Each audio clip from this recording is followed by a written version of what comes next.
Welcome, and appreciate all of you coming. I especially appreciate, our class especially appreciates the candidates coming today. There were a couple of candidates, both from the First Ward, who were invited, who were unable to make it due to previous obligations.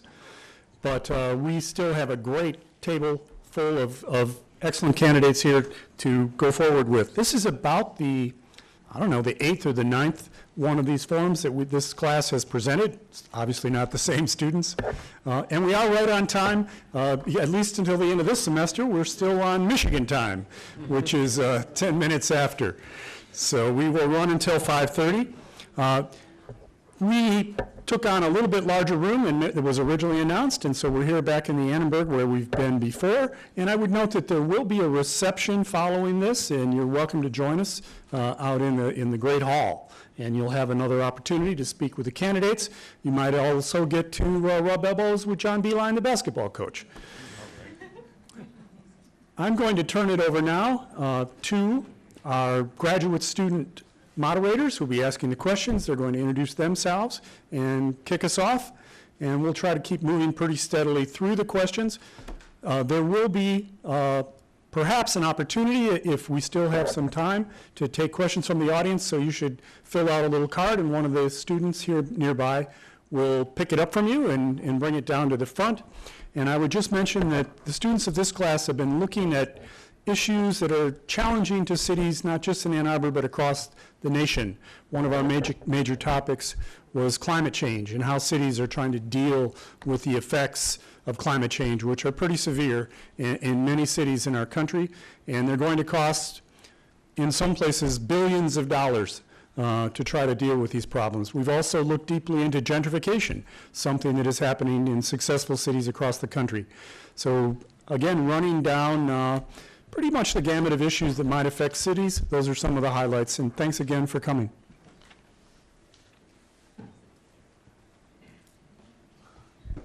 Hi, I'm Layla Mullo. I'm one of the presenters today. I'm a first-year master's in public policy student, and I want to thank all the candidates again for joining our class. Hi, my name is Juan Jaimes. I am a second-year MPP student as well. My name is Megan Cleric, and I'm also a second-year MPP student. And I think we're going to start off by just allowing each of you to start with just a 1-minute introduction and tell us why you're running. I assume we're starting at this end. Can you hear me?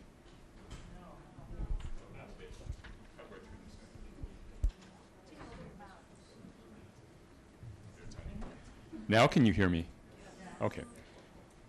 First, I want to thank the School of Public Policy for inviting us to this event so that we can discuss local issues. My name is Jack Eaton. I currently represent the 4th Ward on City Council. I love our city. It's a special place with unique features. It's been my pleasure to represent the 4th Ward on City Council. I'm running for mayor to fight for those ordinary citizens who don't have the wealth and power that many people bring to the table when they try to influence government. I believe that we need to speak for every resident in town. I've spent my legal career representing unions and their members, not corporations, and I believe that the role of government is to level the playing field so that not just the wealthy and the powerful have a voice at the table, but that all of us do. So I hope to answer your questions today, and I appreciate the opportunity to be here. Okay. Thank you. Good afternoon, everyone. Thanks so much for the opportunity to be here today. I'm Julie Grand. I represent Ward 3, which is the southeast side of Ann Arbor. And why am I running? It's a question we get all the time. And I originally ran because as a volunteer for the city, I understood how our actions can make an immediate impact on the quality of life of our residents. And it was intriguing to be able to do that on council to be able to amplify that impact. And so on council, in addition to our core constituent service work, I work on issues related to housing, to parks and open space, to improving communication with our educational institutions and improving those relationships. But one of the main reason why I'm running is because we have important work to do. And that work has been based on listening to our residents, listening to our community, and coalescing around priorities that are important to them and taking significant action. So thinking about what we want to do going ahead, we have long-term solutions to ensure the quality of our water and our roads. We have fantastic solutions around pedestrian safety, being a sustainable community, and of course around affordability in our community. Thank you, John, as well as the class for having us here, having me here as well. I'm really honored here. And for the people that are already on council, I'd like to thank you. I mean, the work you do, the abilities you have make this a really amazing city that we have. And odd to find myself here. I feel like a David Byrne song here. But my name is Joe Hood. I'm running for council in the 4th Ward. I'm a former Marine, like Graydon here, a National Park Service Ranger, a coder, a DBA. I've seen fire, I've seen rain, I've seen days of this. Anyway, but now I'm an IT director at one of the preeminent historic preservation architecture firms in the country, at Quinn Evans Architects. I'm married to a beautiful architect, and we have 4 kids, all of whom are in public schools. And if you're interested in what Bernie Sanders was promising about college, ask him about 2 of the kids. I hate using the word But driving home one day, this is my reason for running, I was thinking about my oldest son who managed to get 2 flat tires by running into potholes. And I decided to do something about it. This is Ann Arbor. You know, I emailed my council people and the mayor, letting them know that roads were my #1 priority, because that's what I see. I mean, there's a lot of things that go on in the city, but if I can't get to them, that's an issue for everyone. About a week later, Jack Eaton announces that he's running for mayor with a priority of the city's infrastructure. And I met Jack at his rather frequent coffee hours at the Roo's Roost, where I asked him if he needed any help, and here I am. So my hope is for roads, infrastructure, transparency in government, and not a big deal in the real estate speculation. And I hand off the microphone off. Thank you again for the Ford School for having us here. You know, it's a great opportunity again to be able to talk the issues facing the city as we're coming up. My name is Graydon Crapel. I'm a Democrat. I am running for re-election to represent all the residents of the 4th Ward. I'm running because I believe in the importance of public service and giving and in serving our community. And like many residents, I love Ann Arbor. This is an extraordinary community. In a place people want to live, they want to work, and they want to come to and visit. I appreciate our great neighborhoods, our great schools, our parks, our vibrant downtown, and above all, the welcoming people that give Ann Arbor its spirit and its its way of life. I believe Ann Arbor is headed in the right direction, and that the groundwork for continued success has been laid. But I think, though, too, we have a lot of work to do, and there's a lot of decisions that still are coming before us that are really going to shape the future of Ann Arbor for the next 10 to 20 years, and we need to be able to address those. I think the key as we move forward is going to be in finding the right balance between doing all the things we have to do and doing the things we want to do, and then balancing that within the resources we actually have to be able to go forward. Thank you, and one thing, please remember to vote. Thanks. Hello, thank you for inviting me. My name is Ali Mlawi, and I was born in Detroit. I grew up in Livonia. I moved to Ann Arbor about 20 years ago. I've been running Jerusalem Garden for about 25 years, a small business in downtown. I took my first stab at political office last year, running as an independent in the 5th Ward. This year, I'm running as a Democratic nominee in the primaries for the 5th Ward. I think Ann Arbor is an amazing place. That's why I chose to live here. That's why I chose to continue to be active in our community. And I believe we need more voice and more views and more diversity on city council. As a small business owner, I know the challenges we all face as employees and employers, and I think I'd be a big asset to city council, and I look for everyone's support come August 7th. Thank you so much for having us here today. So thank you very much. My name is Christopher Taylor. I'm the current mayor of Ann Arbor. I'm running for mayor this year for very much the same reasons I ran back in 2014, and that is, of course, that I love our community. And I hear that from people every day. People love Ann Arbor. They tell me that this is the best place that they've ever lived. And you know, there are lots of reasons for that, and we at City Hall don't take all the credit, but we do have a role to play in making this community a place where people want to come, want to stay. First and foremost, our basic services: streets, sidewalks, stormwater, clean water, police, fire. These are things that we do and have to do every single day, and we have to every single day make them better and better, and that's what I'm committed to doing. But also, it's not going to be the best place you've ever lived if it's not the most equitable community in which you've ever lived, if it's not the most sustainable community in which you've ever lived. And I'm committed to that as well. Funding and implementing our affordable housing plan, starting up and supporting community policing, funding and implementing our climate action plan, making sure that this is the most pedestrian-friendly, the most bike-friendly place you've ever been. These are my priorities: basic services, equity, sustainability, and that's why I'm running for mayor. Thank you, Mayor Taylor. My name is Chuck Warpahowski. I serve Ann Arbor's 5th Ward as a Democrat, and I'm running for re-election.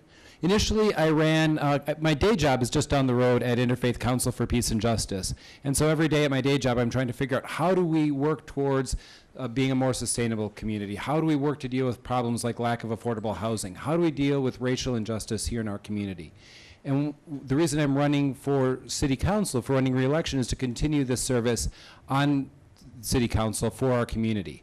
I think I've got a very good track record of progress so far, helping line up $13 million additional dollars for our affordable housing fund, helping push for a stronger cleanup standard for the dioxide plume, and helping get us a place at the table for at the courts to try to get that cleaned up, helping lead the campaign to expand public transit in our community, and helping establish strong immigration protections to make sure that immigrants, or anybody who's coming into contact with our police department, isn't going to be interrogated about their immigration status.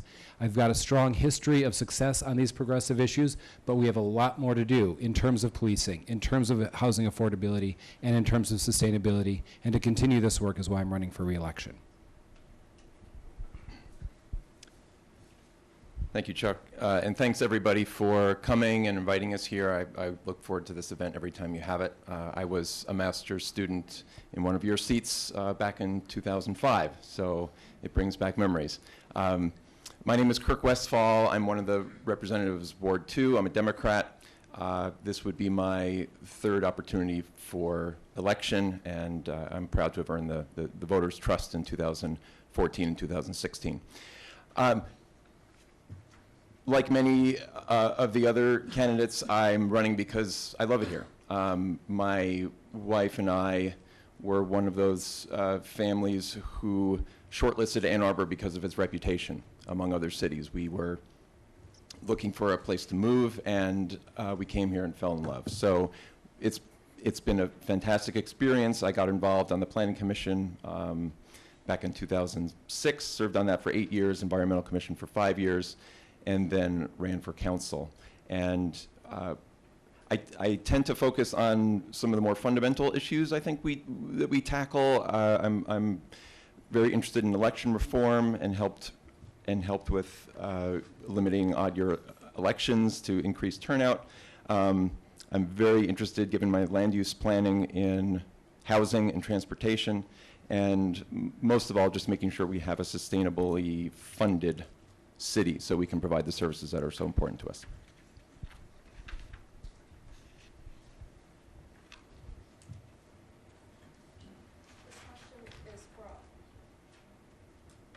Questions for all candidates, what is the best way to increase the availability of affordable housing in Ann Arbor? Do you think the city should enact the affordable housing plan to increase economic diversity in Ann Arbor? And we can start on the right with Council Member Westfall. Thank you. It's an excellent question. I'm really excited that we'll have a more sustainable funding stream going into affordable housing starting this fall.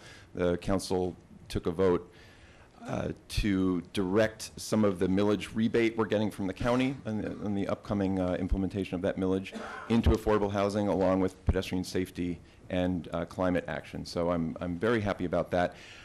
I think perhaps given the time that we have, I'll choose to talk about one of the most overlooked issues in terms of affordable housing that we have, and which is housing supply. We tend to focus very much on subsidized housing, which is extremely important, and we can get a lot of leverage from the federal government for that. But we don't have a lot of room to grow in the city. We're mostly built out, so what we're going to be seeing now is redevelopment. And if we don't have housing supply, for example, downtown and along our transit corridors, we'll constantly be swimming upstream against the issue of affordability if we don't have the supply, and we'll continue to gentrify to a negative effect both here and in surrounding areas. So I think having a plan for increasing supply is of utmost importance. Thank you. I think the housing affordability challenge we face is the biggest challenge we face as a city. As Mr. Heftia noted at the beginning, it's a challenge that a lot of successful cities face, so we're not alone here. Depending on where you are, housing affordability affects a lot of people in our community. Part of the focus needs to be on people who are very low income. I want to be an inclusive community, so I want to make sure that we've got people in our community from all economic backgrounds. For people who are very low income, that's going to mean sustaining and expanding our supply of subsidized housing. That means finding the money and the land to provide those units. But there are a lot of people in our community who are middle income and are getting priced out of our community. And that's where we need to find ways to help address that situation too. And I'll be honest, we haven't gotten there yet. I don't know of any metropolitan area that has. I think Councilmember Westfall is right that part of that challenge has to be looking at housing supply. The University of Michigan alone has added 6,000 students over the last 10 years. You can imagine how much worse the rent escalation would be if we didn't add housing for those students. In addition to that, we're in the situation where our second largest group of employees, the baby boomers, is starting to retire. And fantastically, they're choosing to stay in Ann Arbor. As people have said, it's a wonderful place to live. It's a wonderful place to retire. Now their children and the other millennials are trying to say, okay, thank you, we're looking to stay in our community too. You're leaving your job, we'll fill those jobs, but now where do we live? If we didn't add another student and if we didn't add another job, we'd be still facing a housing shortage just based on that demographic shift. So looking at housing supply and looking at how we can adjust our zoning to make sure we're getting the kind of housing that we need that helps address this affordability piece at the market rate is a desperately needed process for the city. You've referenced our affordable housing plan, the Affordable Housing Needs Assessment, which is a vote that we took back in 2015 that committed the city to utilizing, having a lodestar of adding 2,800 units of new affordable housing in our community over the next 20 years.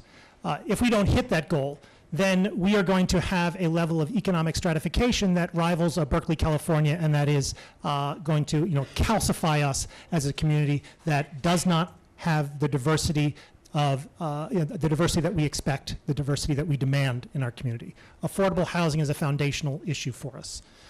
So what do we do about it? There's a couple of things. First and foremost, we can't do the things that would be awesome. We cannot require developers, we cannot require people who are building new units throughout the city to include affordability in their projects. This is a limitation that imposed upon us by state law. If we were free to do so, believe me, it would have been done yesterday. So what can we do? As Councilmember Warkowski and Westfall have indicated, we can fund our affordable housing plan. We can build and support new affordable housing throughout the community. Right now, our affordable housing trust fund is at approximately zero. What we have done is we have moved forward to sell the property in the Y lot, to sell the air rights of the property in the Y lot, which will bring in $5 million to our Affordable Housing Trust Fund. The Housing Commission tells us that's going to be sufficient to leverage between 200 and 500 units of new permanent affordable housing. We also have committed the rebate monies that we will be receiving from the county millage to affordable housing, approximately $800,000, $900,000, $1 million a year for that purpose. Without funding new affordable housing, we simply will not get there. There are issues, of course, of supply. You can't fight the market, but you can bend the market, and that's what we need to work on. Thank you, and I'm glad this is a question that was brought up. It's a huge problem. In fact, I brought it up to our former mayor about 12 years ago. I saw this canary in the coal mine a long time ago. I'm an employer, and the biggest problem we have is finding people who can afford to live in Ann Arbor and work in places like mine, places at the hospital, teachers, et cetera, bus drivers. So we do need to tackle this. But we also need to be honest about it. And this is a macro issue, and we need eventually, we'll get there, leadership from the federal government, because our tax codes need to be changed, our federal lending regulations need to be changed. If we're going to be serious about this and tackle it, we have a lot of large, it needs to come from the state and the federal governments more than just the local municipalities. We do need to continue to fund our affordable housing fund. It used to be funded through some of the revenue coming from the DDA. Look at that again to find a constant revenue stream coming from something like that. But affordability is not just the cost of houses. The affordability is also your water rates. It's also increased millages. So there are other things at play that factor into affordability. So we've only been tackling this on the supply side of things, and we're not tackling this on many different levels. And that's why I think it's important for more people to be involved in city government, more backgrounds to be on council, so we can tackle this with creative solutions and not just coming at it with supply side answers. Thank you. Thank you. In terms of affordable housing, I like to think of it in terms of just general affordability, and I think that concept of affordability and affordable housing is one of the things that probably is one of our greatest threats to the city of Ann Arbor and our quality of life here and the vibrancy and the lifestyle we enjoy. Because I think, as Mayor Taylor said and some of the other speakers so far, is as we lose that economic diversity, we lose the diversity in our population. We lose the diversity that is so important in today's world, to have those different views, different opinions, different cultures being able to live together. I think that we've addressed some of the low-hanging fruit. A couple of years ago we did the ADUs. There's more things like that we need to do. We need to continually look at high-density housing. How can we, finding a sustainable income source for our affordable housing fund. I think we can look to try and find other communities that have been successful in policies that they've developed to be able to try and follow or model that we can adapt for Ann Arbor. Surprisingly, this isn't an issue that every community in the United States has been successful at dealing with. I think we have policy range, and we have to increase our options for housing options out there for people. And I think we have to look at even streamlining some of our internal city processes, whether it's for development, so we can make it easy. We can take out some of the expenses that developers may have to go through in terms of bringing projects to the table without giving up those things that we find we value here in Ann Arbor. Thank you. For affordable housing is a two-pronged issue, isn't it? Because you want to have affordability for anyone to come live, but basically it changes the price structure for people living there, which makes the price go up even higher. One of the things I struggle with and I see is that the problem actually encompasses a lot of things. And interesting, looking at what we have going on right now is the folks that want to raise a family and own a house and they're just starting out, they basically go to Ipsy and they drive down Washington Avenue every day. And it's hard because you're in traffic. I mean, that's not an easy way. There's got to be an easy way that connect the two places. I mean, if you look at any metropolitan area, I was in Montreal over for a winter break for skiing, and just going through streets and streets of all the folks, and they all have really efficient transportation to get from one place to downtown. They can go anywhere, anyone, any part of the building. And I think IPSI might be what we need, and we certainly could help their school system out without any hindrance to ours. That is something to talk about in the future. Thank you. If there's one issue that I think about every day, and I think many of my colleagues think about every day, it's the affordability issue in our community. It's incredibly complex, and there's no one answer that's going to solve this. It needs to be a multi-pronged approach. And one of the things that we need to do is change our zoning. So we need to be able to have higher density development along our transit corridors. We need to think about what's called the missing middle. So in some of our neighborhoods, especially those in our overlay districts or closer to downtown, creating neighborhoods where you actually now have some retail in the neighborhoods. We can have a mix of housing in those places that works for everyone. I am the liaison to the Ann Arbor Housing Commission, and I'm very proud that some of the money that's coming in through the millage is going to provide supportive services to keep our most vulnerable residents housed. It becomes a lot more expensive if we can't house the people we're already housing. And the Housing Commission could be an incredibly effective resource of leveraging money if we can be brave enough to say, this is worth putting a building somewhere. You know, we need to understand what the trade-offs are, and people, on the Housing Commission, I see that when someone gets housed, that doesn't just change their life. It can change the life of their family. It can change the trajectory of generations. And that's why this issue is so important. It's not just a place for someone to live. It gives them access to our schools. It creates diversity in our community. If you're helping make our community go, I want you here as part of our community. So it takes bravery, and it takes some creativity and understanding that this is an incredibly complex issue that's not going to be resolved overnight. Thank you. This is an excellent question, and we could spend the remainder of our time on this one subject. I think that what makes affordable housing a difficult issue is that not everybody defines affordability in the same way. Are we trying to address just the poorest individuals in town? We do a fairly good job of that. We receive HUD money and pass it through Section 8 subsidies, and we kind of address that. But in reality, in Ann Arbor, affordability is a spectrum of need. Ann Arbor is becoming unaffordable for a police officer or a teacher or an employee of the University of Michigan. So we have a really complex issue that extends across a whole spectrum of incomes. One of the issues I hear most frequently when I campaign is people who have been in a house for 30 years or more can't afford the taxes and fees that the city imposes on them. They're being priced out of their house. And so, you know, this is one of the difficulties. We have to recognize that building alone will not solve the affordability problem. If that were true, both Austin, Texas, and Portland, Oregon would have solved this a long time ago, and they haven't. In fact, all of the building that they've done has actually increased the disparity in income. It's increased the unaffordability of housing, and they just have massive homeless populations.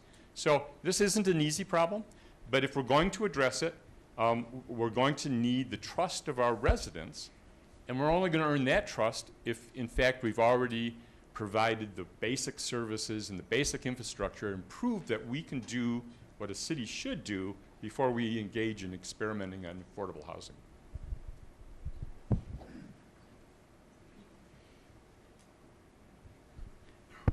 All right, I'm going to switch it up a little bit. Mr. Hood, I'll start with you. So it's a little longer question, so bear with me real quick. So for all candidates, again, in your opinion, is the city of Ann Arbor doing enough to protect residents from federal immigration enforcement? What changes would you propose? Do you believe that the city should join other municipalities and states to oppose the Trump administration's census question regarding citizenship status? That's a tough question, because you have second-class citizens living in your midst, basically, as the folks are. And it's not fair to them that they are in that such a matter. It's not fair to the law, and you've got to find a meeting point. And if you're not going to do with the law, then where are you going to stand? I mean, even if when they are completely welcome in the community, and we're all first-class American citizens, what is the difference between someone else coming along? I'm concerned that if you go against the law, where does it lead you? And of course, you can always ignore some laws, and we do that. And there's things that work with that. I don't have a clear answer for you on that. Are we doing enough in the city of Ann Arbor for the folks that are undocumented? We're doing all we can.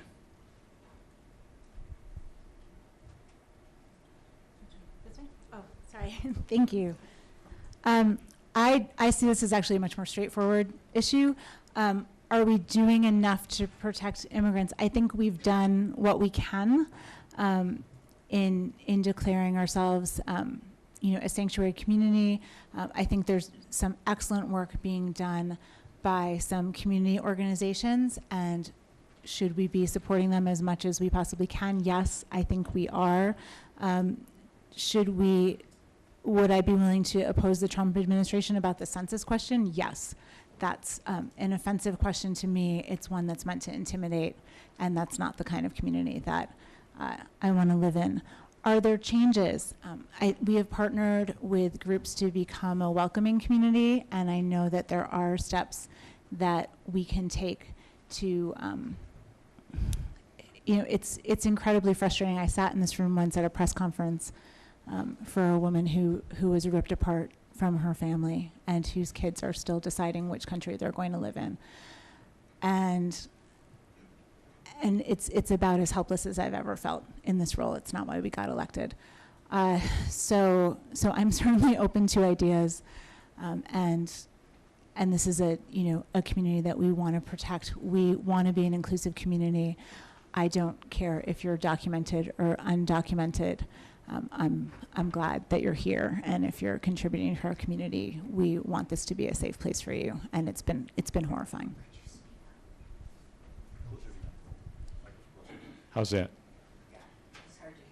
So I'm glad to take this question. I'm really sad that we live in a time when we have to ask this question. It's really unfortunate that our federal government has turned on our residents. Ann Arbor hosts a world-class university, and we have to be a welcoming city so that students and faculty and others feel free to come to our town and engage in the educational process that we have. We attract people from all over the world, and we cannot be a part of what the federal government does. I'm proud to have sponsored the Ann Arbor City Ordinance that prohibits our staff from inquiring about immigrant status. We've taken other measures to make clear that we are not going to participate in federal immigration enforcement. I think that we probably all here agree that that's not our role as a local government. We haven't become what's called a sanctuary city because, in fact, you just draw attention to yourself, and it accomplishes almost nothing more than our immigrant status ordinance has accomplished. We're just not going to participate in what the federal government is doing to our residents. I was also proud to sponsor a resolution seeking the expungement of a minor criminal offense from an immigrant's record so that he could remain in Michigan. We were successful on that. We convinced the state government to expunge his record. He's been allowed to stay, and that was with the full support of our city council. So I'm glad to serve with people who share those values.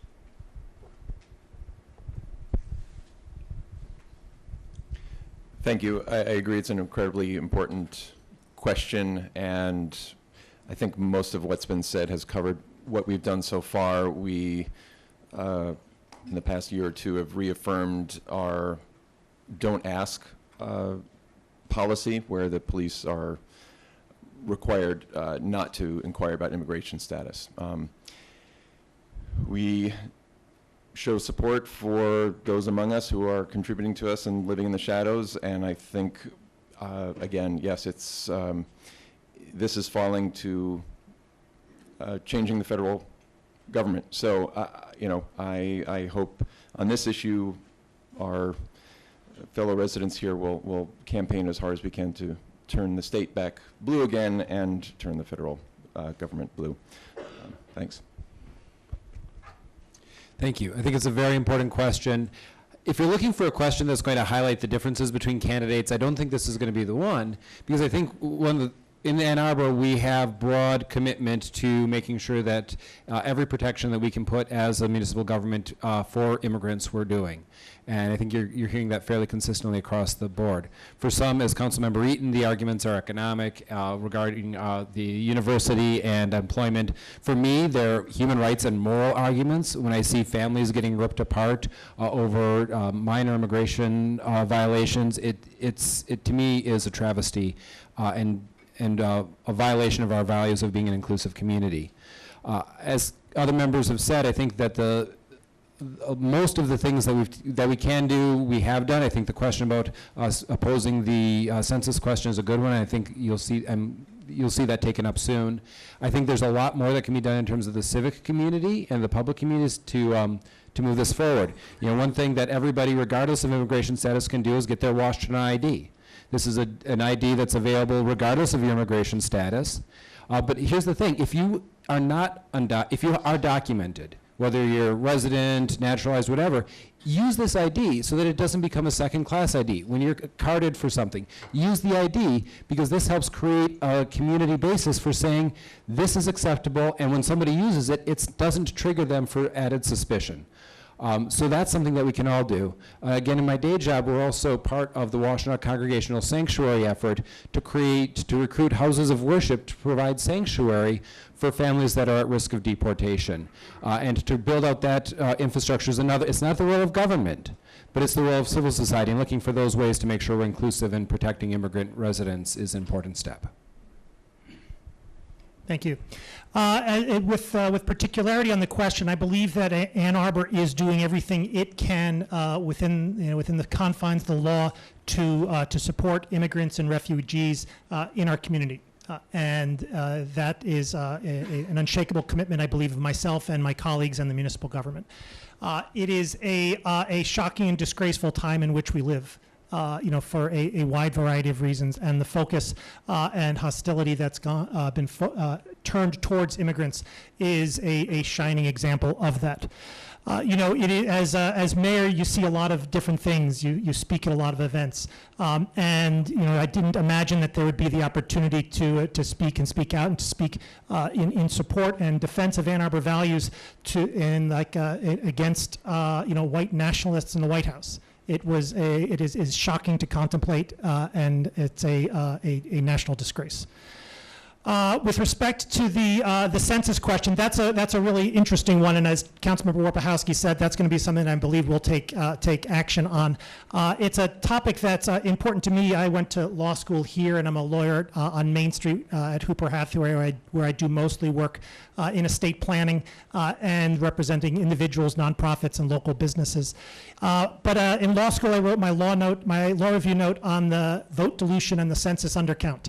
And the way in which the census undercount has, for decades now, diminished representation for immigrants and refugees and undocumented among us. This is a topic that is vitally important. The inclusion of a citizenship indication in the census is abhorrent, and we'll certainly take whatever action we can against it.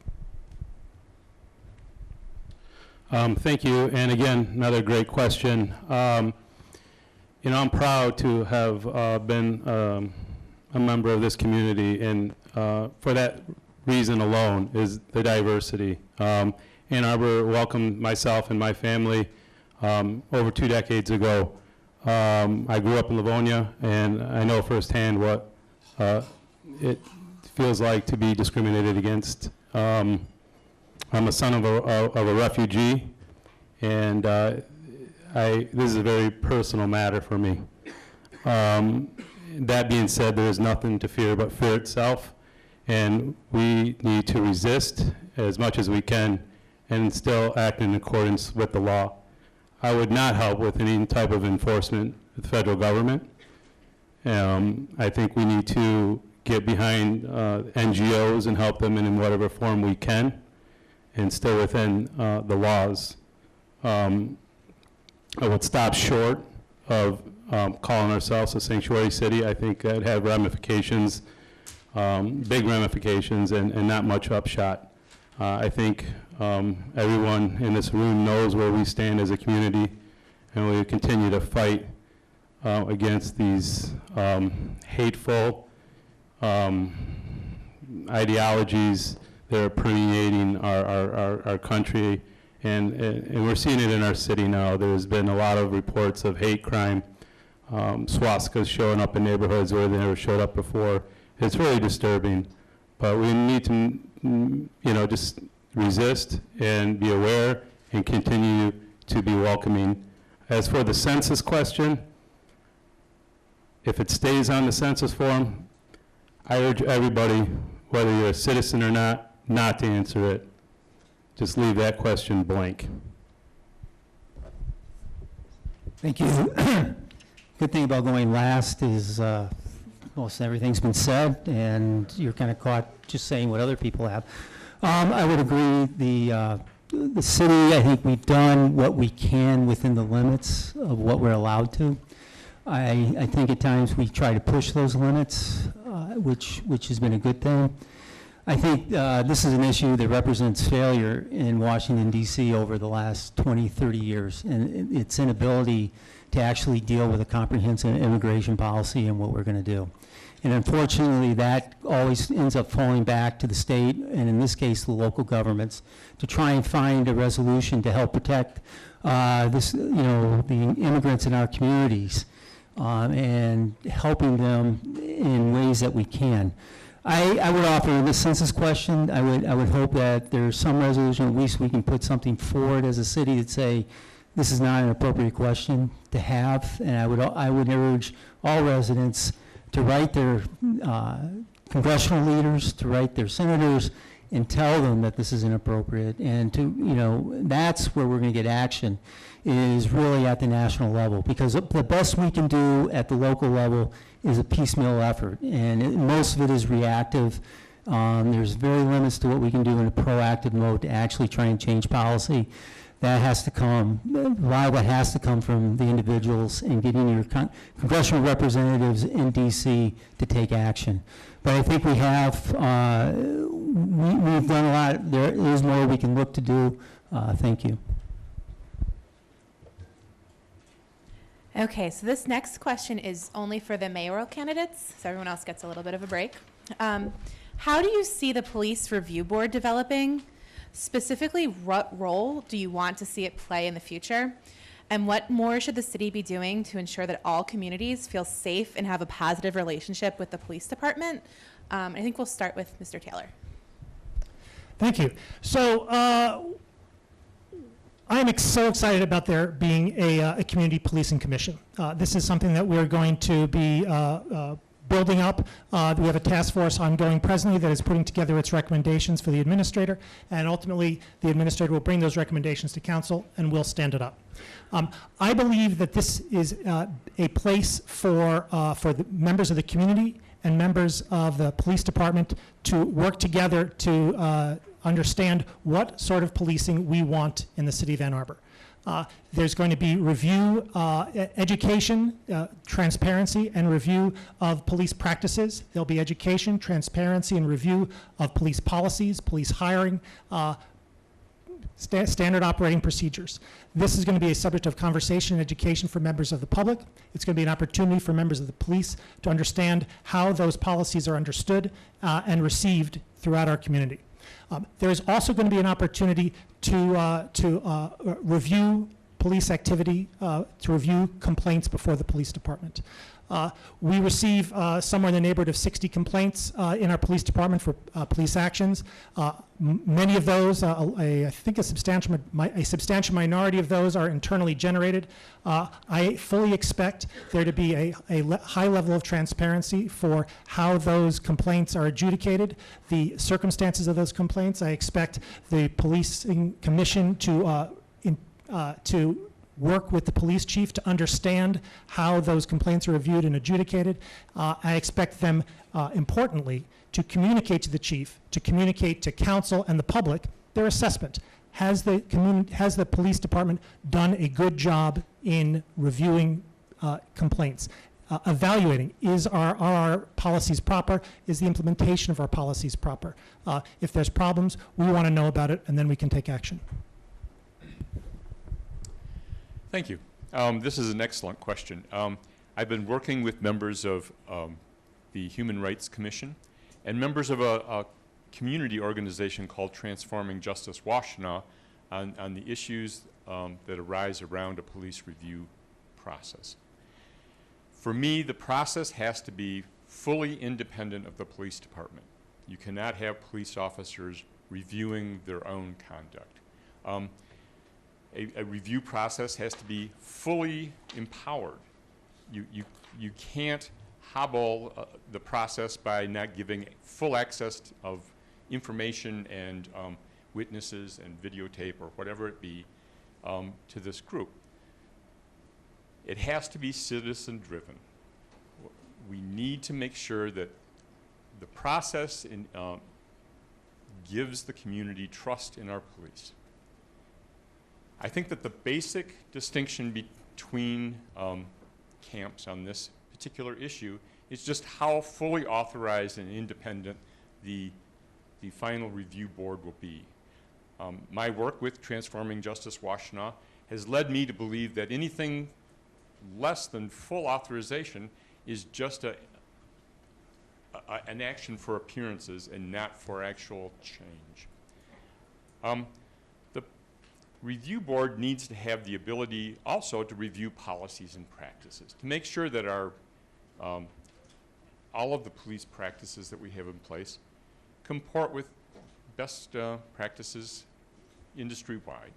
I want to point out that the U of M has had a review board for a long time, and the city of Ann Arbor should be embarrassed that we don't already have one, and we should be embarrassed if we form one that isn't fully empowered.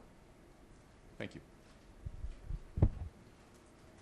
Okay, so we're going to switch topics and move on to transit. And you can take this question, and this is for all candidates. How do you plan to implement multimodal transit? Particularly, do you believe that a transit plan should include Washtenaw and Wayne counties moving forward with the regional transit system? Thank you. Again, a good question. Ann Arbor has a transit authority. It is independently funded, separate from the tax revenues that the city collects for its own operation. And they should be at the forefront of our planning on transit. If, in fact, the state legislature comes forward with a plan that's regionalized so that we're included in a good plan for a multi-jurisdictional area, I would take a close look at it. But the fundamental problem really isn't the geographic area that our transit plans touch on. It's actually the funding method. I've spent a career representing transit worker unions. At one point in time, I was actually a bus driver. I'm quite familiar with transportation issues. And the transit issue that Southeast Michigan has is how do we provide local funding that's adequate for the transit needs that we have. The Regional Transit Authority idea was not effective on that point. It would provide new services that link communities. At the same time, it ignores those who are transit dependent in areas like Detroit and Ypsilanti. We first have to address those who are most reliant on transit and make sure that they can reach the destinations they need to to go to in their own community. And if you're relying on a hodgepodge of different funding mechanisms, so Detroit uses general city revenues to fund its transit. The suburbs use a dedicated millage, and then Ann Arbor has its own millage. These different methods of funding it are part of the reason we have ineffective regional transit. Okay, thank you. I think we saw that recent events in Detroit were businesses that could have come to Detroit, and what was the big gap?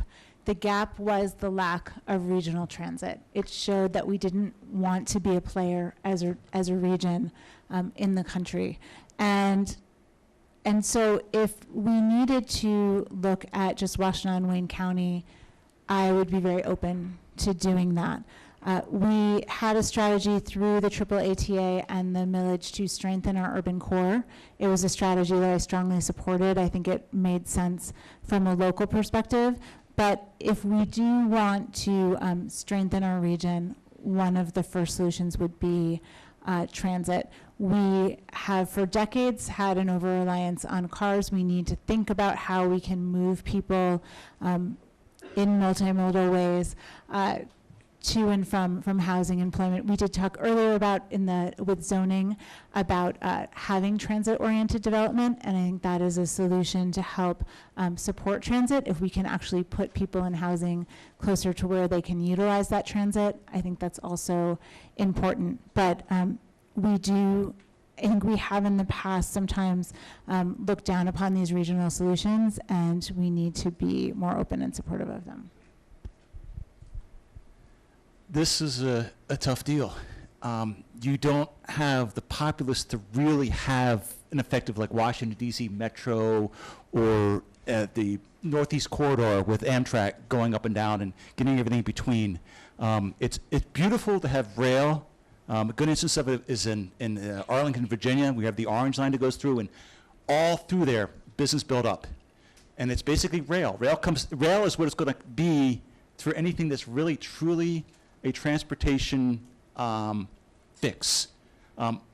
Buses don't help economically. I mean, they're fixed, they get people there and here, but the reality is you've got to change things around for effective public transportation. And this being Michigan, Detroit, the home of the cars, it's going to be tough, especially with self-driving cars. I don't have a good answer. Sorry. Thank you. You know, it is a good question. I think one of the most important ways when we start thinking about transit, I think we have to break the model that we currently have and stop and change the way we think about it, because otherwise, if we don't start changing how we think about transit mobility, we're just going to keep getting the same answers as what we have right now. I think the solution for our congestion, the growth we're seeing, I think the help and affordability is to think about transit in a regional perspective. We have to start thinking that. We're no longer separate islands in terms of Ann Arbor being its own, Ypsilanti. We are merging together. We're having, as the region grows, both in terms of population and economically, and we need to think regionally, and that's how we need to coordinate ourselves and our actions. And it's more than just coordinating buses. It's going to be coordinating rail, or looking, at least considering those options and how we're going forward to be able to move people, whether it's in and out of Ann Arbor, because we do have people leaving Ann Arbor in terms of they commute out, and we have commuters coming in, and they travel to other parts of our region in southeast Michigan. So this is a regional issue, and I really think we've got to change the model and how we think about it before we actually are going to be able to start solving the problems we have. Thank you.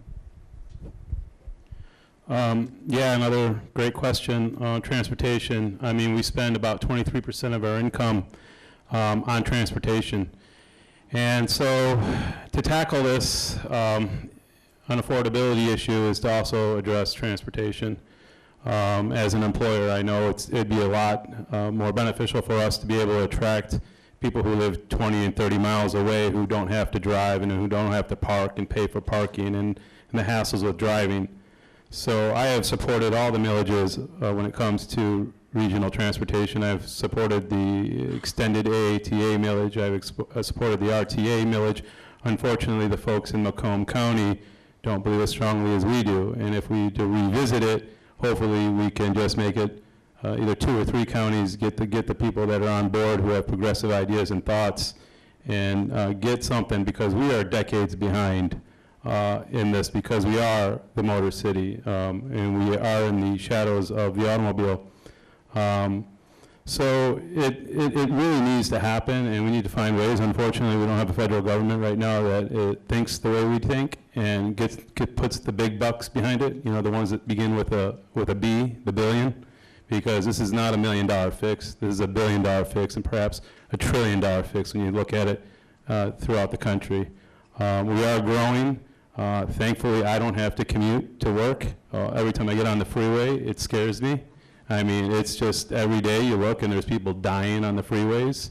And we need to get serious about it and try to do everything locally as we can and support the millages whenever they do come up, and try to, you know, push it up the line through our state reps and get our state reps to get our national government behind it with the big dollars.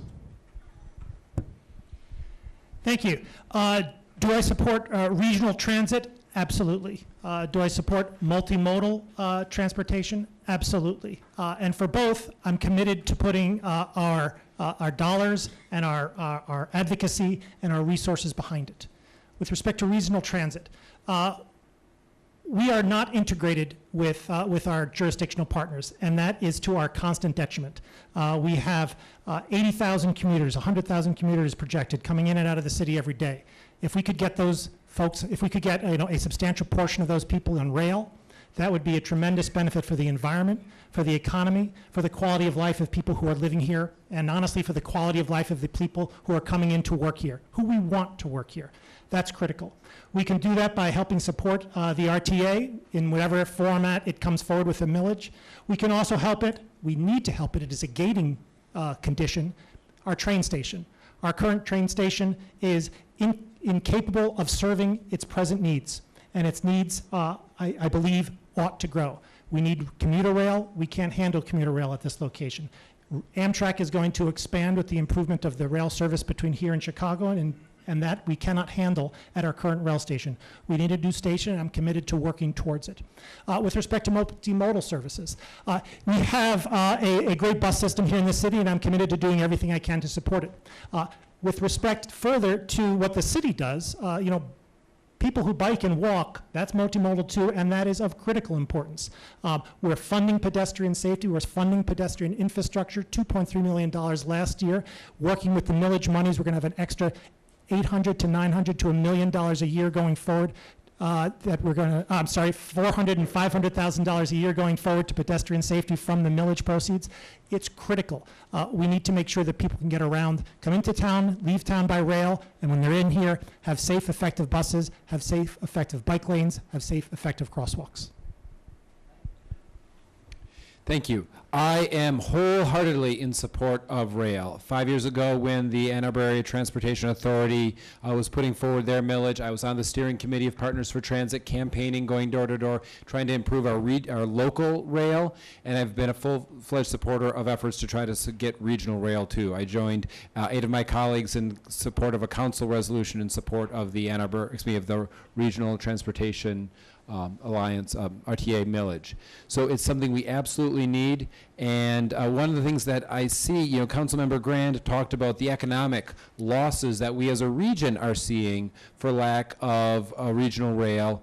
That's one of the reasons, one of the things I really appreciated of being shoulder to shoulder with groups like the Ecology Center, the NAACP, as well as disability groups with the Partners for Transit, was to see how so many of the other issues we face as a community can be addressed in part through rail. If, you know, the real way to look at housing affordability is to look at the combination of the cost of housing plus the cost of transit. So if we're able to bring that transportation, if we're able to bring that transportation cost down, it helps with affordability. It helps make sure that people who are senior citizens or have mobility impairments can be part of our lives. It's absolutely crucial, and we need to continue to push for it locally and regionally to move it forward. Thanks. Again, an excellent question, something that we could spend the rest of the time on probably. I 95% of the time, I use either the bus or my bike to commute to work. The statistics are very strong that say more people like me are moving. The next generation wants those kind of multimodal options. I am absolutely in support of an RTA millage that would connect Southeast Michigan. Southeast Michigan is the largest, the poorest large metro region in terms of transit options, and that is hurting us, as evidenced by the whole Amazon discussion and smaller businesses that choose not to be here every day, and that's unfortunate. I also support leveraging federal dollars for a new Amtrak station. This is something that's not serving us now, and it won't serve us in the future. One of the reasons I started running was because there were some on council who voted to refuse federal funds to replace our Amtrak station, and that is an important question to ask candidates if you're in any doubt. There's also differences among us as to how much of our road millages should be portioned toward walking and biking infrastructure. I think it's severely underfunded, and we need to fund these options if we want them to be viable choices in the future. Mr. Crapel, we'll start with you and go to your left and come around. So I'm going to ask a question that I have here and one from the audience. Together they seem to align. So what role have donations to your campaigns played in the development of your positions? And what are the city's specific goals for the Y lot if the city were to purchase it?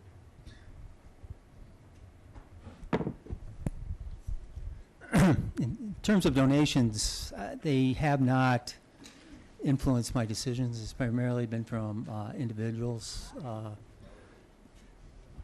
Well, okay, sorry. Specifically for donations, I don't feel they've influenced my decisions. Have prided myself on being independent in terms of how I approach decisions, how I look at the issues, and how I gather information and the facts. Most of my donations are from individuals, family members, friends, and so on, and not from any specific developments or developers or other special interest group. In terms of for the city, for the Y lot, I think it's important. I think it's in our interest to get it back. We have not, Mr. Dahlman hasn't been able to move forward with the project. The agreement from 2013 allows us to purchase it back. I think there's advantages to the city. I would like to see it to go. There's any number of things we can do with it. And I think if we don't possess the Y lot, we can't have a conversation as a community about what we want to do for it, whether it's affordable housing, whether we want to more open space, whether it's for business needs in terms of more business office space downtown. We can't have any of those discussions if we actually don't have it and control it. At this time, I think it's in our interest to be able to control that for all the residents of Ann Arbor. Thank you. Well, in terms of donations, I've only run one campaign, and I've never been on council to have those donations affect my decision making. I think it's unfair right now to be leveling that question at people who oppose the repurchase of the Y lot right now, because people have taken money from all sorts of people. And I think if we looked at all these votes and we looked at who voted and who paid and contributed, I think it's going to be really ugly, and I don't think it's good for our body to be slinging mud. I think we need to be kind of just look at the facts, look at the agreements that were signed, and proceed in accordance. So with that, the Y lot has been mired in controversy. I've been, at my old location, Jerusalem Garden, I saw it when we first opened up, and I saw it being torn down, and then I saw a bunch of plans and ideas, and I've seen it sold and bought and loaned, and it's just been really unfortunate set of circumstances. I really think it needs to be involved. I think it needs to be put in part with a master plan. There's been people who have talked about having a master plan for the Y lot, the library, the YMCA. We've talked about affordable housing. There was actually people living there on low incomes back in 1987. They're not there today. It's been mothballed. It's been an eyesore. I think the original agreement to sell it to Dahlman was a bad agreement. I think when you have to stipulate the fact that you're going to be buying it back in 5 years if nothing happens, it tells you right there there's lack of trust, lack of faith. And I think we should have probably not gone into that deal to begin with, and now we're faced with more litigation. So that's my 2 cents. In terms of donations, I think that, I speak what I believe to be for everyone is that, donations are a necessary part of campaigning, but that they don't form the basis of decisions that we make or positions that we take. We each, I think, come to the council table with our own, inherent views of how the city should be, our own inherent vision for how the city should be, our own desire to listen to our constituents and have that inform how we move forward. And so that's how I think we all approach our jobs, and that's the role of campaign contributions, is to allow us to make our case, to articulate our goals, articulate our principles to the voters. With respect to the Y lot, I think it's important, and it has been done previously, but it's important, I think, to be very circumspect about conversations with respect to the Y lot, because it is ongoing as a piece of litigation. And so what I want to do with it is not yet fully formed, but even if I had the strongest of notions, I would have to talk with attorneys to see whether that was the appropriate thing to talk about. We are ongoing, I believe, with efforts to with a vote to see whether we are going to tender an offer, as is our right underneath the agreement, underneath the deed. The deed does include a right to repurchase if certain conditions were not met, conditions that were promised at the outset of the transaction. Those conditions have not been met, and as a consequence, the right of repurchase has sprung. It is, I believe, in the city's best interests to exercise that right of repurchase, and I'm going to continue to advocate for it. Thank you. Okay. Every politician is going to tell you, no, my campaign donations don't impact my vote. Every politician is going to tell you that. I'm going to tell you, no, my campaign donations don't impact my vote. So the question then is, how do you assess what is the impact of campaign donations on a democracy? And also say, I think whether it's, for whatever reason, I think most politicians believe that of themselves. So the question is, how do you assess the role of money in an election? I think one way to assess it is to look, 2 ways to assess it. One, is there a concentration of influence? Right? When one particular donor or one particular interest group has a disproportionate contribution to one campaign or one faction, that is an indication, maybe not that votes are being bought, but that indicates an influence in the political system that you need to look at. The second thing to look at is there a differential in access? I think this is a bigger issue in Lansing and in DC than it is in Ann Arbor. For myself, I'll meet with anybody. I'll listen to anybody. My mind and my ears are open. So that's I think how you assess the question of influence. But every politician is going to tell you, no, it doesn't influence my vote, myself included. In terms of the Y lot, we talked earlier about the importance of affordable housing and the importance of trying to find funding for that. We've got a site that we can purchase at $4.2 million. It's been assessed at 700% FAR for $9.8 million. That difference, if we choose to use it, could go a long way to helping address our affordable housing needs. And I think we should proceed to keep our options open with that. Thank you. Another great question. With respect to donations, I would concur with what's been said already. I think it's almost the reverse. I think when residents see what our values are and our voting patterns, it tends to attract donations from people who feel the same way. So I think it's a little bit of egg versus chicken. People like me, I pride myself on voting in line with what the community has said through the master plan and the zoning that we have, unless there's an effort to change it. I feel that's really important. It keeps us out of legal trouble and keeps us from enduring expensive lawsuits. And if something needs to be changed, we have to change the rules. So people like me attract donations from people who like that point of view. It's no surprise. I mean, one of the divides we see on council is that some folks vote against developments, even if they comply with zoning. So I think that attracts donations from people who find it in their interest to have that not happen. So, I guess that's all I'll say on that. In terms of the Y lot, the community has already said very clearly what they'd like to see there. I was part of a process called Connecting William Street. It outlined what the community wants, over 1,000 responses for the library lot, the Y lot, Paleo lot, Klein lot. The community said dense building, mixed use, retail on the first floor. This is a place for density. They don't want density butting up against the historic districts. They don't want density displacing any of our other historic assets.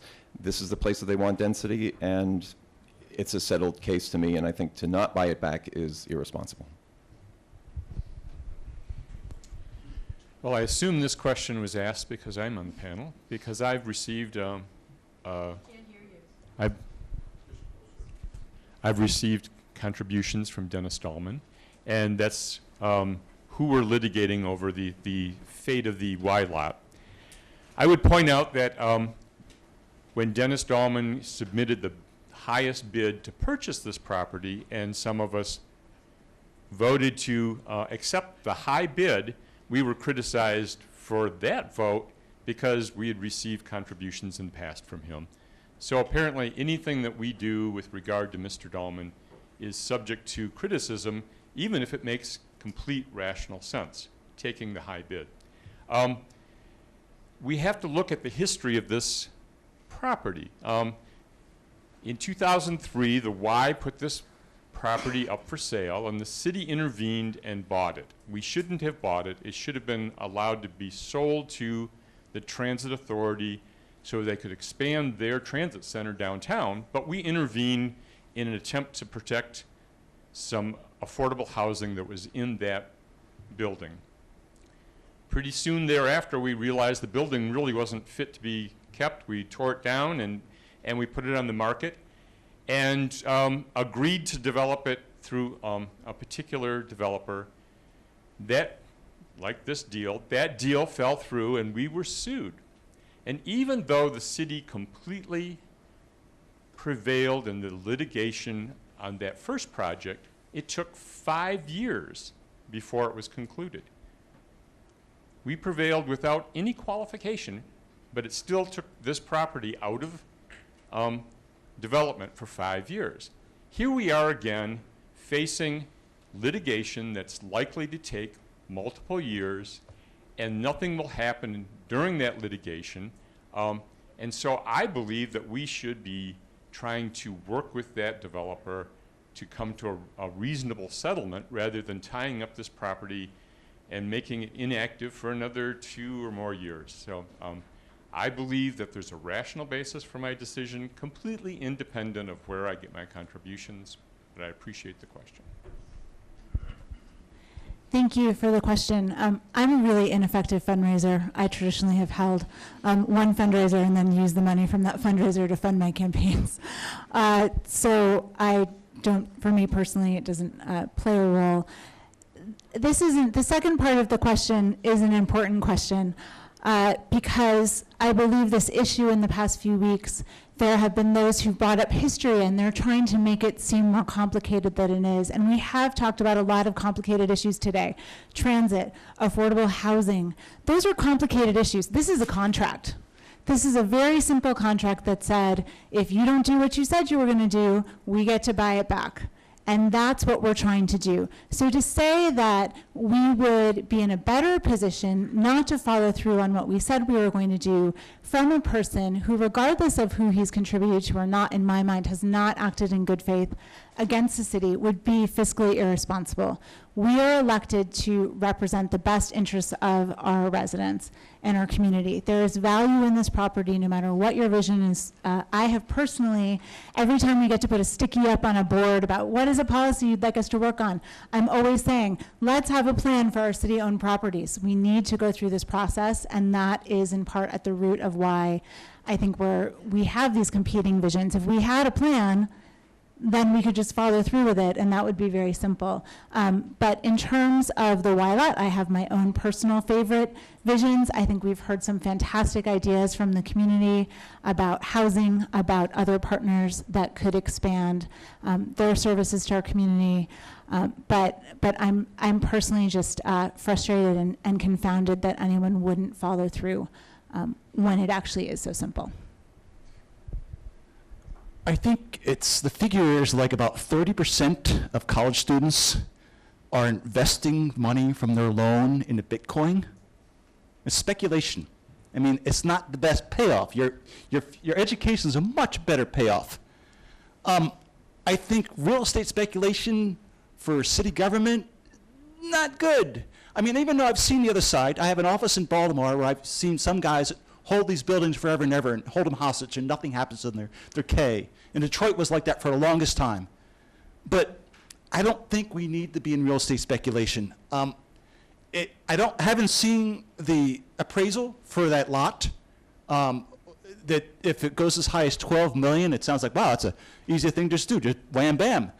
But, okay, where is the appraisal? Does it include all the restrictions we place on that property? I don't know that. So we're back to that property, and we got a lawsuit, and that takes, what, 3 to 5 years? So my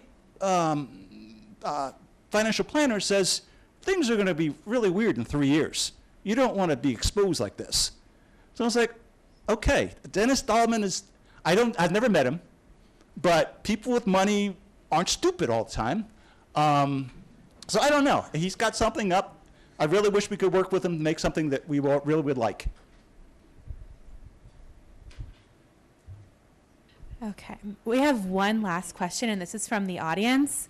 It says, thank you for coming to speak today. I am a representative of Washtenaw Youth Initiative, an organization devoted to decreasing gun violence and increasing access to mental health resources.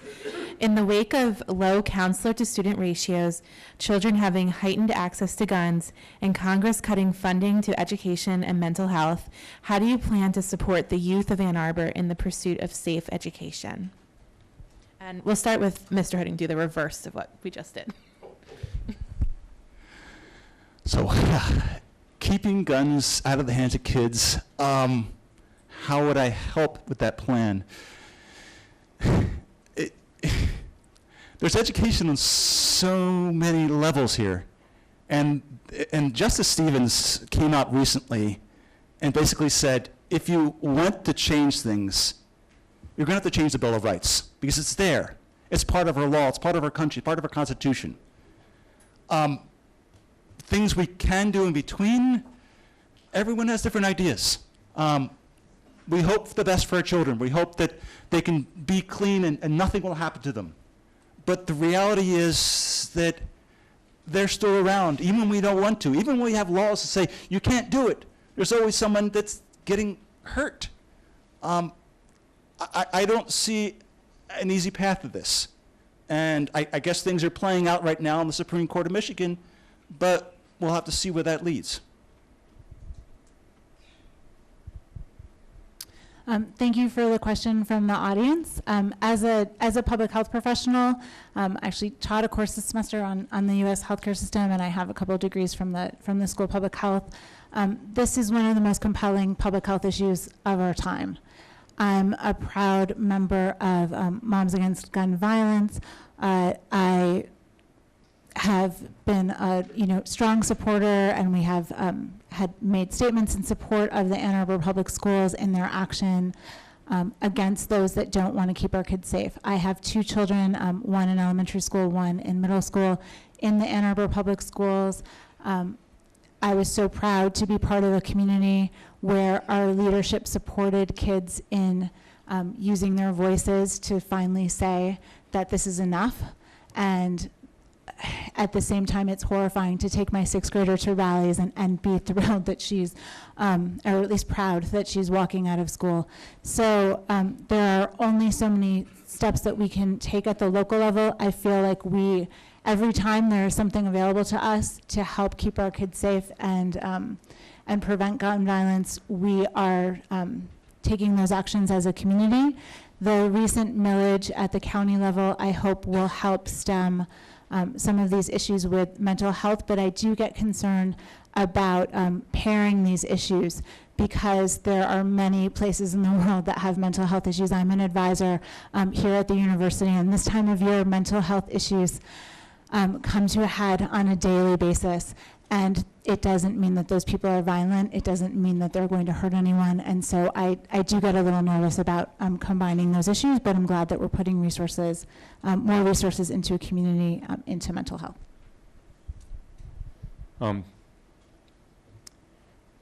Put simply, for generations, we've failed to address our gun problem. I'm just really so proud of the young people who are taking this issue on and insisting that we do something about gun violence in schools. We should be ashamed for our failure to have addressed it, but I support, especially these high school kids. They're just so brave to step up and demand that something be done. I think as a council, we have shown our support for the Ann Arbor Public Schools' desire to keep guns out of the classroom. I would continue to do that. It's important that we look for reasonable ways to address the access to guns by people who shouldn't have them. With regard to mental health, recently the county passed a mental health millage. In Ann Arbor, we'll collect about $5 million, but because we have our own police department, $2 million of that's collected for mental health and public safety will be returned to the city, and we're going to use it on a variety of issues that are unrelated to mental health. I oppose that misuse of the mental health and public safety money because we should be taking care of the problems that we have in this community with those funds. It would be nice to be able to address all of the wonderful things we want to do with those monies, but those monies are being collected under the guise of mental health and public safety, and this is exactly what this question is about. So I would support accepting those funds from the county millage and using them to address mental health problems, to address our opioid problems, which I really consider to be mental health problems, to address public safety problems such as the human trafficking and prostitution problem that runs rampant but silent in this community, instead of misusing those monies.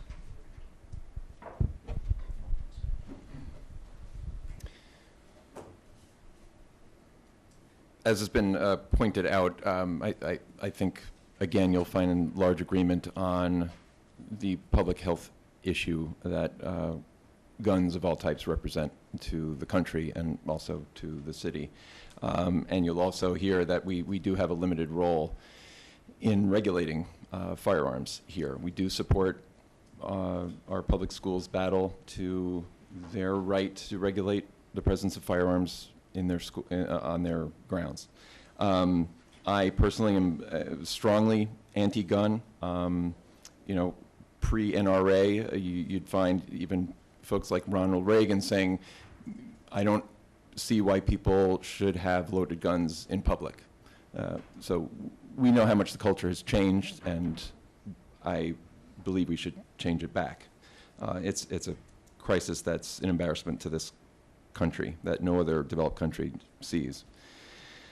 That said, I think, you know, mental health is largely taken on by the county.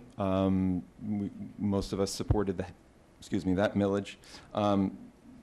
So given that, I think many of us have turned to solving public health issues that we can control and safety issues that we can control, such as, you know, keeping pedestrians, cyclists, and drivers safe. You know, we don't have violent crime issues like many other cities. So we have to redirect our resources and think about things differently so we protect people in the ways that we can, the most effectively we can. Thank you.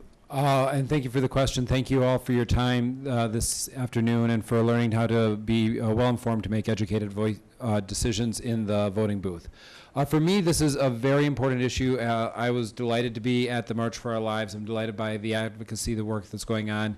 I'm happy that the city has been able to play some small part in terms of supporting the amicus brief at the Supreme Court to help ensure that the school district has the right to keep students safe and to limit what firearms come into the building. One of the items that I would really like to open up a dialogue between the student organizers, the schools, and the city about is one of the elements of the youth initiative is to say no guns in school, full stop. And I think having a negotiation to make sure that when we look at what does that mean for law enforcement in schools, do we need some sort of memorandum of understanding to make sure that that's worked out. I think already we have a very good partnership between the schools and the city in terms of letting school discipline issues be handled at the school level and not criminalizing them. But I think the Washington Youth Initiative gives a framework for us to carry on that conversation and how it interacts with issues of policing. Regarding the broader issue of mental health and public safety, I campaigned for the millage. I was very active in trying to get its support. I think that the funding, there's a lot of needs. The funding for affordable housing is funding mental health because a lot of our framework is providing permanent support services. I think our work on pedestrian safety is a public safety fund, not mental health, but it is public safety. And I do think that climate change is a public safety threat to our world. So I believe that the investment we've made there has been good. Where I think we could do more and we could work better is how do we, as part of that millage, the county made certain commitments about what the Sheriff's Department was going to do in terms of mental health responsiveness and diversion. I think that's another place where we could do better to make sure that we're meeting up to those same commitments that the county's doing. We're a long way there, and I think we should go that extra bit. Thanks, and thank you again, per Councilmember Wapahowski, for coming out this afternoon. I am very supportive of everything that the Ann Arbor Public Schools are doing to keep kids safe. I was in at the choir concert during the open carry incident back when, and it was a shock to myself just as a parent and as a member of the audience. I support everything that the Washington Youth Initiative, what they are up to. One of my children is one of the leaders and organizers of that group, a leader and organizer of March for Our Lives, of the school walkout, a speaker there, and it makes me very proud that there are folks like him running around in our schools doing all the crazy things that kids do, but also taking real responsibility for trying to make our society better. It is a true and earnest problem, and I'm so glad that there are people with the moral authority of youth to address it, where we, the grown-ups in the world, have failed them. With respect to mental health, this is something that the county has sought to fund through the mental health, public safety, and rebate millage. Briefly, that millage was meant to do three things. The millage language said it would do three things. It would fund community mental health, 38%. It would fund public safety, 38%. It would rebate to communities that had policing already, 24%. It was very specific that those jurisdictions would have no restrictions with respect to those monies because those monies coming back were meant to offset the taxes that are going to be going to the sheriff as a result of the millage. We in the city of Ann Arbor, twice prior to that vote, communicated to the voters very clearly that we are going to use those monies, 40% for affordable housing, 40% for climate action, 20% for pedestrian safety. This was our commitment to the voters. These are interests, these are issues which I believe the voters are profoundly interested in supporting, and I'm delighted that we're going to be moving forward with it. Wow, I wish we had more questions, to be honest with you. This is what I like to think about and do. But the ugly thing is that we are a nation built on violence. I mean, I'm a patriot. But we have to be honest with ourselves. Like other members on this panel said, we are the most violent nation on earth when it comes to gun violence. It's an epidemic, and we need to be honest with it. And fortunately, we live in a bubble. Ann Arbor has the kind of values and morals that I align myself with, and I'm really proud to be a part of this panel. I'm really proud to be a part of this room talking about this. I think it's not even an answer, but part of the solution will lie in that rebate millage we get. Now, I supported it for the reasons for mental health. I do not support it for the 3 reasons that were given to do with whatever we feel like doing. That's going to be up to the future councils to do. It's an 8-year millage. Every year it will have to come up to council, and I think every year we need to decide what is the most pressing issue we have. And I think we need to fund mental health even more so, not just what the county will contribute. I think we should double down our efforts, and I think we should take that $2.5 million.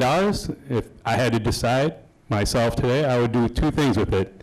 I'd fix the roads, and I'd fund mental health.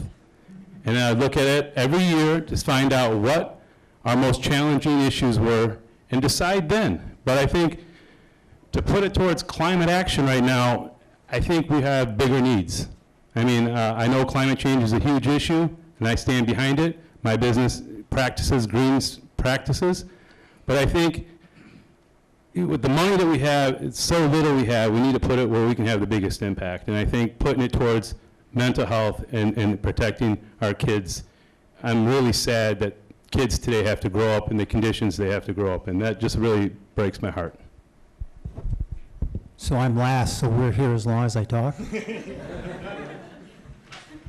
I would just like to say, I'm sorry we even have to have this discussion. We have to be talking about this in a public forum, that this has gotten to the point where it's an issue that we have to deal with and our young people have to deal with.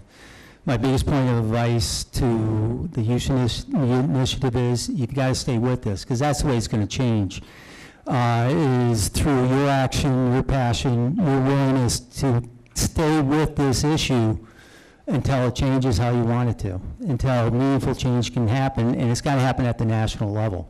That's where most of our gun laws are, that's where regulations are, and that's where changes need to happen. I think as a council, we supported the rights of the schools to be able to restrict guns on their properties, and I think that's important. I think the case before the Supreme Court is important because I think communities should be able to decide based on their values what's important to them. I think in terms of the mental health initiative, I think it's a very important step forward. Funding for mental health diminished tremendously 30 years ago. It started right around that time frame.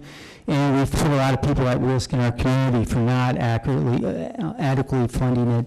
I think I do agree with Mayor Taylor and how we've chosen to use our rebate back from the mental health millage, because I think they're very important things that we need to look to fund as we move forward as a community. Thank you. We're out of time, but luckily we have a reception following this, and we can keep the important conversations going. Please join me in thanking our candidates for being here today.